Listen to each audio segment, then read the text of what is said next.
बिहार के सारण जिले का सिताब दियारा गांव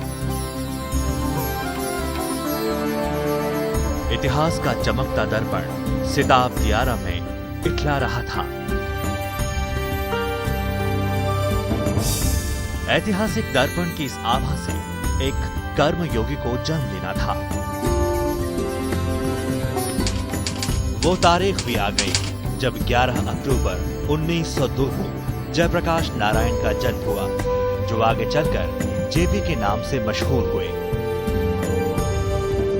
गांधी के बाद अगर इस देश में कोई ऐसा राजनेता पैदा हुआ जो सत्ता और दल की राजनीति से दूर रहकर जिसने जनता की राजनीति की, उसका नाम जयप्रकाश नारायण।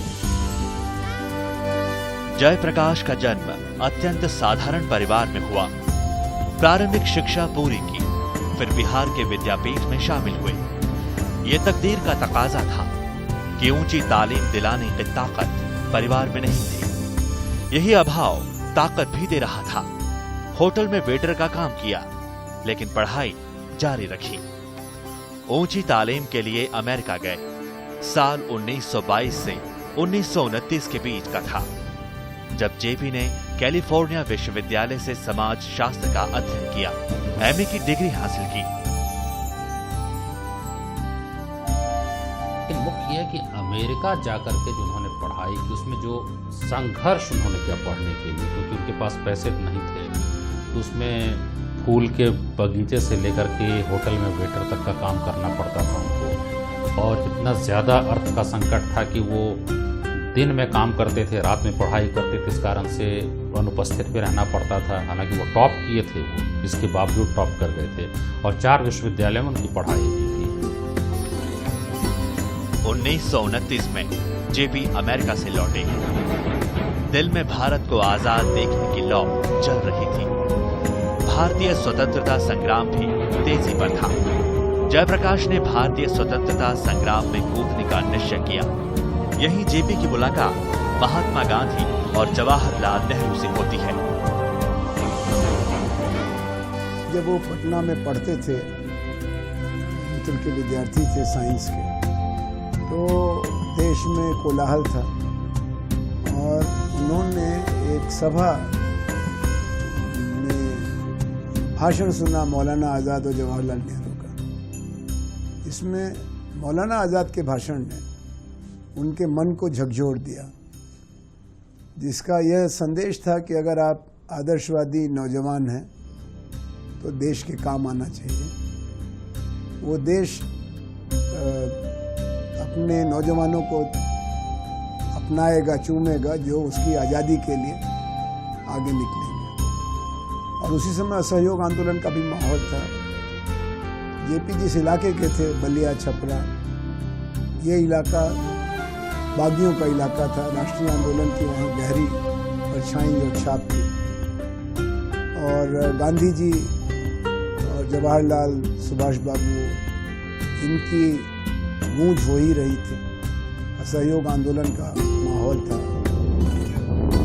उस वक्त देश में गांधी जी के नेतृत्व में सविनय अवज्ञा आंदोलन चल रहा था। जयप्रकाश ब्रिटिश हुकूमत के खिलाफ आंदोलन का हिस्सा बन गए। आंदोलन में हिस्सेदारी के कारण 1932 में उन्हें 1 साल कैद की सजा हुई। गिरफ्तार कर वो नासिक जेल भेज दिए गए। जेपी जब अमेरिका से लौटे 1929-30 में, तो अमेरिका में कोई 6-7 बरस के प्रवास में वो वहाँ के मजदूर आंदोलन और नागरिक आंदोलनों के संपर्क में आए और पढ़ाई के दौरान मार्क्सवादी विचारधारा के महासागर में उनको शांति और दिशा मिली, रोशनी मिली, ऊर्जा मिली। तो एक पक्के मार्क्सवादी क्रांतिकारी के तौर पर वो भारत लौटे। नासिक जेल में जेपी की मुलाकात कांग्रेस के कई नेताओं से हुई।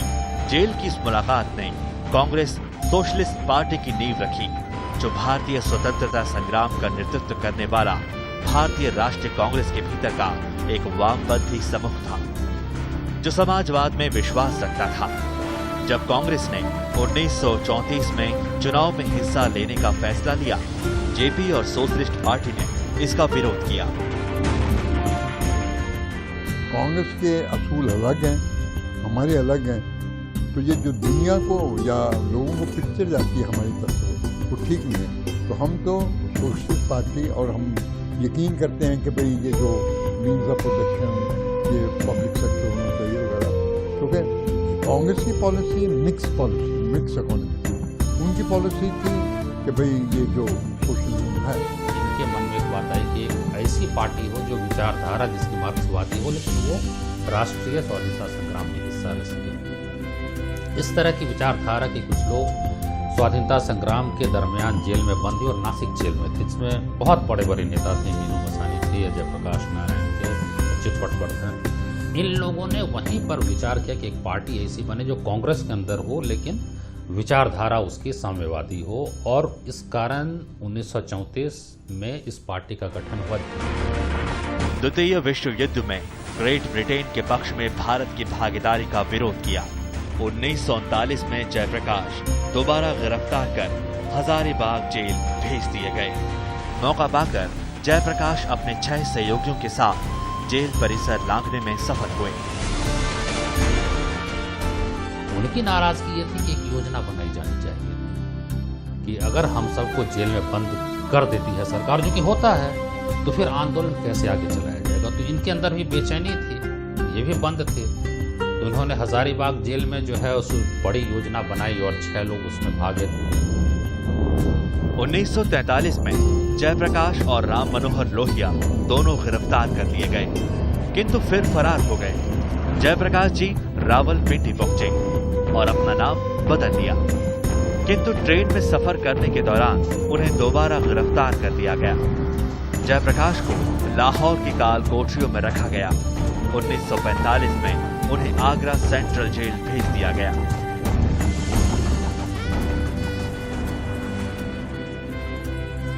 जेपी का स्वतंत्रता संग्राम में कूदना कोई आश्चर्य की घटना नहीं थी। ये जेपी के भीतर की चिंगारी थी जो लौ बन गई थी। हर घटना के बाद ब्रिटिश हुक्मरान जेपी को जेल में कैद कर देते थे। जेल में कई नेताओं से मुलाकात और उनकी बनाई रणनीति से एक नए जेपी का उदय हो रहा है। 15 अगस्त 1947 को देश आजाद हुआ।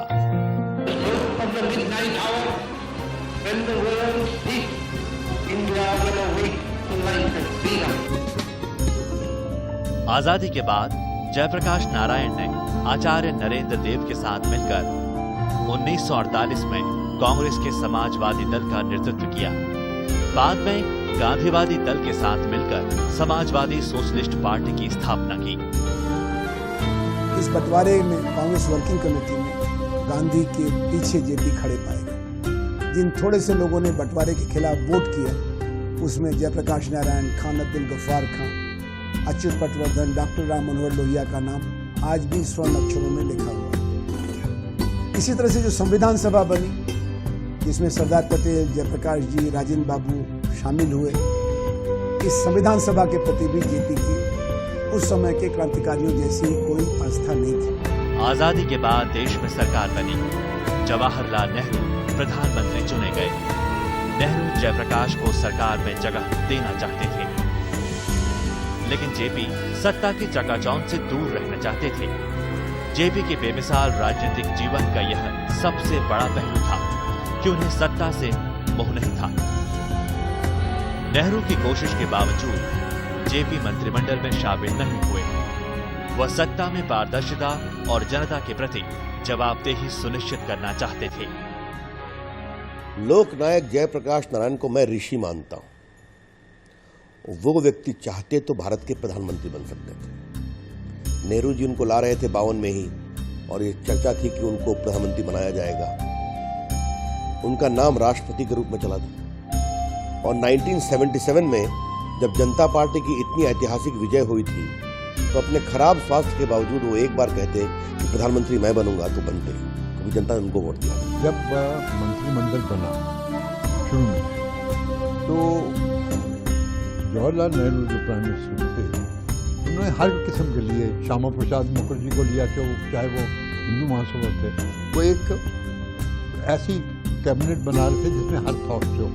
तो इसको भी ऑफर किया, इसको पहले बल किया, तो डब्ल्यू प्राइम मिनिस्टर ने तक भी सुना है, लेकिन उन्होंने नहीं माना। वो कहते हैं कि हमारे तुम्हारे असूल अलग है। जयप्रकाश नारायण आचार्य विनोबा भावे से काफी प्रभावित थे, इसलिए जेपी विनोबा भावे के सर्वोदय आंदोलन से जुड़ गए।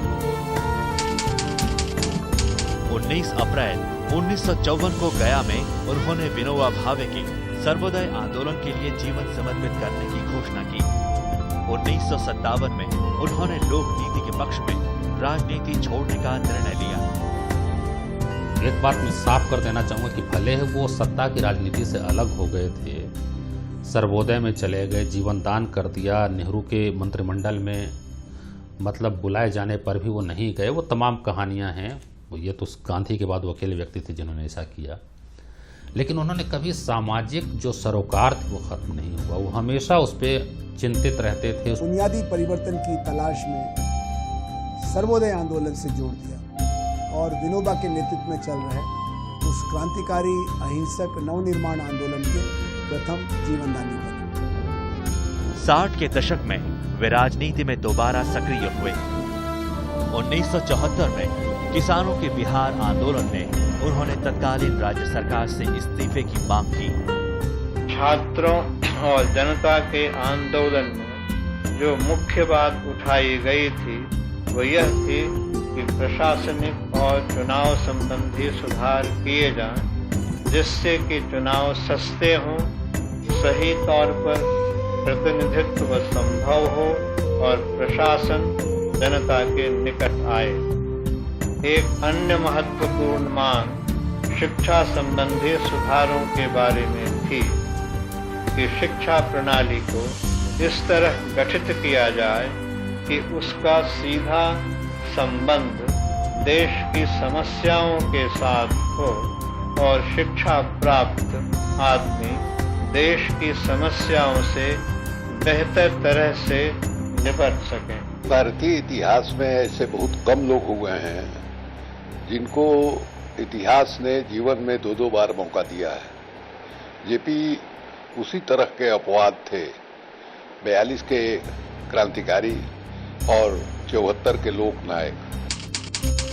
साल 1974 जयप्रकाश भारतीय सियासत में एक कटु आलोचक के रूप में उभरे। जयप्रकाश जी की निगाह में प्रधानमंत्री इंदिरा गांधी की सरकार अलोकतांत्रिक होती जा रही थी। 1975 तक निचली अदालत में गांधी पर चुनावों में भ्रष्टाचार का आरोप साबित हो गया था। जयप्रकाश ने इंदिरा गांधी से इस्तीफे की मांग की। बदले में इंदिरा गांधी ने राष्ट्रीय आपातकाल की घोषणा कर दी। भाइयों और बहनों, राष्ट्रपति जी ने आपातकाल की घोषणा की है। इससे आतंकित होने का कोई कारण नहीं है। जब इंदिरा जी के खिलाफ राजनारायण जी ने इलाहाबाद हाई कोर्ट में चुनाव याचिका दायर की थी और जून 1975 में वो चुनाव याचिका हार गई थी इंदिरा जी, और अपनी गद्दी को बचाने के लिए उन्होंने देश में इमरजेंसी लगाया था। जयप्रकाश सरीखे नेता जेल में कैद कर लिए गए। जेपी की कैद ने भ्रष्टाचार के खिलाफ आंदोलन को और तेज कर दिया। जनसंघ समाजवादी कांग्रेस ओ और भारतीय लोकदल जैसी कई पार्टियां कांग्रेस सरकार को बर्खास्त करने के लिए एकजुट हो गई। जयप्रकाश ने गैर साम्यवादी विपक्षी पार्टियों को एकजुट कर जनता पार्टी का गठन किया। उड़ीसा में इलेक्शन हुआ था, सतपति आई थी तब, तो उसमें कई लाखों मतलब कुछ करोड़ में पैसा लगा। तो जेपी तो बहुत नाराज हुए कि भाई ये क्या है। तो वो इंदिरा गांधी जी के पास गए, वही थी सब कि भाई ये देखिए इतना पैसा सतपति ने लगाया, ये तो ठीक नहीं है। मिसेस गांधी ने कह दिया हमारे पास तो पैसा ही कोई नहीं, कितने लगाया कोई पता। तो वो बिल्कुल उसको मुनकर गई, कोई नहीं।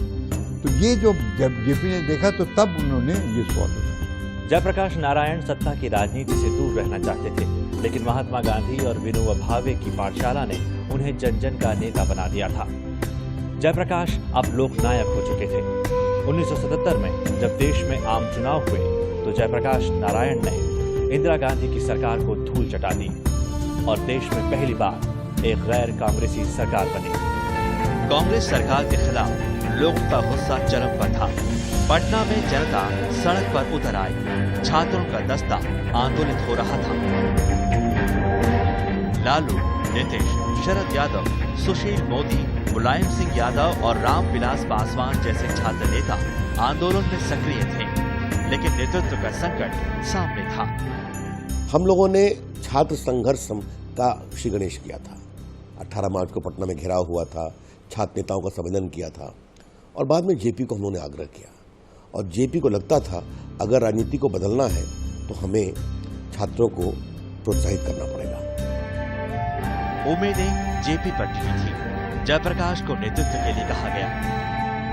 जयप्रकाश ने अपनी अस्वस्थता जाहिर की, लेकिन छात्र नेता जेपी को छोड़ने को तैयार नहीं हुए। आखिरकार साल 1974 में जयप्रकाश नारायण ने नेतृत्व स्वीकार किया। 1974 में जब हम विद्यार्थी अपनी अपनी विचारधाराओं के अगली कतार के दलों और नेताओं से मोह भंग की स्थिति में थे, हमने जयप्रकाश जी को आकर्षक पाया। हमने उनमें कोई समाधान नहीं देखा, हमने उनमें एक पद्धति देखी, एक रास्ता देखा। मंजिल उनके पास नहीं थी, लेकिन रास्ता था। वो रास्ता था अहिंसक लोक शक्ति के आधार पर समाज को बदलने की कोशिश, जो दल शक्ति और राष्ट्र शक्ति से बड़ी थी। 7 अप्रैल 1974 को पटना की सड़कों पर ऐतिहासिक मौन जुलूस निकाला गया। कर्पूरी ठाकुर जैसे नेताओं को आंदोलन से दूर रखा गया। 5 जून 1974 को पटना के गांधी मैदान में छात्रों के विशाल समूह के समक्ष जेपी ने संपूर्ण क्रांति का शंखनाद किया। उसी दिन जयप्रकाश नारायण को लोक नायक की उपाधि से नवाजा गया। 74 का जेपी आंदोलन था, ये वास्तव में छात्रों ने प्रारंभ किया था, लेकिन 18 मार्च 74 को पटना में इतनी हिंसा हो गई और हम लोग को लगा कि शायद हम लोग इस आंदोलन को संभाल नहीं पाएंगे। जेपी काफ़ी बीमार थे। हम लोग जेपी के पास गए और हम लोगों ने उनसे आग्रह किया कि आप इस आंदोलन का नेतृत्व स्वीकार कीजिए। तो जेपी ने शर्त लगाई थी, ये आंदोलन अहिंसक होगा, तोड़ फोड़ नहीं होगा, तभी मैं इस आंदोलन का नेतृत्व करूंगा। जेपी के संपूर्ण क्रांति का भावार्थ सिर्फ राजनीतिक बदलाव नहीं था, बल्कि उनका मानना था कि सिस्टम में भी चेंज हो। जब उन्होंने आंदोलन का आह्वान किया तो इसी पटना विश्वविद्यालय के छात्र नेताओं ने, जैसे कि लालू प्रसाद यादव, नीतीश कुमार और सुशील कुमार मोदी ने आंदोलन को आगे बढ़ाया। बाद में इन्हीं नेताओं ने बिहार की राजनीतिक विरासत पर अपनी गहरी पैठ बनाई। जयप्रकाश नारायण ने आह्वान किया, भ्रष्टाचार मिटाना, बेरोजगारी दूर करना, शिक्षा में क्रांति लाना जैसी चीजें आज की व्यवस्था से पूरी नहीं हो सकती, क्योंकि वे इस व्यवस्था की ही उपज है। वे तभी पूरी हो सकती हैं जब संपूर्ण व्यवस्था बदल दी जाए, और संपूर्ण व्यवस्था के परिवर्तन के लिए संपूर्ण क्रांति आवश्यक है। संपूर्ण क्रांति ये जब अभी चल रही थी, अभी एजुटेशन वगैरह, तो उसी को तो उन्होंने संपूर्ण क्रांति इसलिए कहा कि क्रांति तो करके देख लिया, कुछ होता नहीं, तो ये लोग कहते हैं क्रांति का ये मतलब है, वो मतलब है, तो उन्होंने संपूर्ण क्रांति का नारा दिया था। संपूर्ण क्रांति में 7 क्रांतियां शामिल थी: राजनीतिक, आर्थिक, सामाजिक, सांस्कृतिक, बौद्धिक, शैक्षणिक और आध्यात्मिक क्रांति। जेपी ने इन 7 क्रांतियों को मिलाकर संपूर्ण क्रांति कहा। स्वाधीनता आंदोलन के समय जब जेपी जेल से निकले तो उनके स्वागत में पटना के गांधी मैदान में एक स्वागत समारोह का आयोजन किया गया। राष्ट्रकवि रामधारी सिंह दिनकर को समारोह की अध्यक्षता कर रहे बिहार के श्री बाबू ने ज्यों ही मंच पर बुलाया, दिनकर ने अपनी कविता पढ़ी। सेनानी करो प्रयाण भय, भावी इतिहास तुम्हारा है, ये लखत के बुझते हैं, सारा आकाश तुम्हारा है।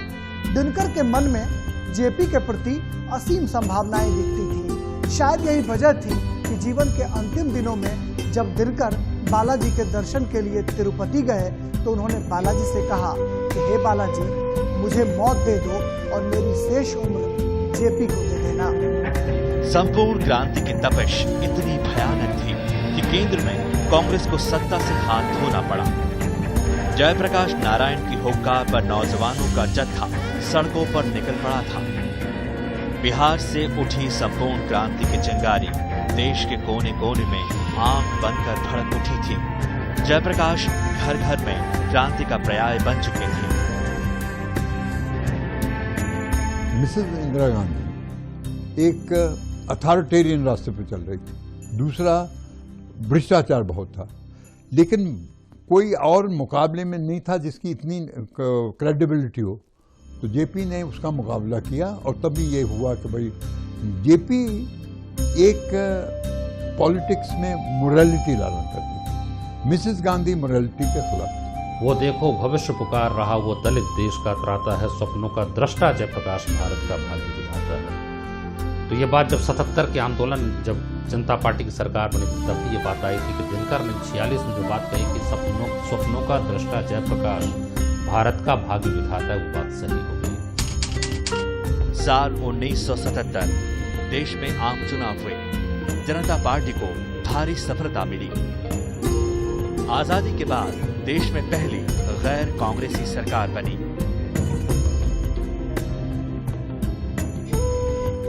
'77 में इंदिरा गांधी बुरी तरह से हार गई थी और जेपी एक विजयी सेना के कमांडर ग्रुप में दिल्ली आए थे। हम लोग बच्चे से दाढ़ी भी नहीं आई थी, लेकिन नेता बड़े बन गए थे, बड़ी बड़ी मीटिंगें एड्रेस करते थे। जेपी ये दीनदयाल उपाध्याय मार्ग पर गांधी पीस फाउंडेशन में ठहरे हुए थे। एकाएक मालूम हुआ कि जेपी इंदिरा गांधी से मिलने जा रहे हैं। बड़ा हंगामा हो गया कि आप क्या कर रहे हैं, अब इंदिरा गांधी हारी है, आपकी किडनी खराब हो गई जेल में, ऐसा क्यों कर रहे हैं। हम लोग सब लोग उनके कमरे में घुस गए। जेपी सुनते रहे। एकाएक उन्होंने सर उठाया, कहा, मैं अपने बड़े भाई जवाहर की बिटिया इंदू से मिलने जा रहा हूँ। जेपी जीवन भर एक बहादुर सिपाही की तरह देश की सेवा में लगे रहे।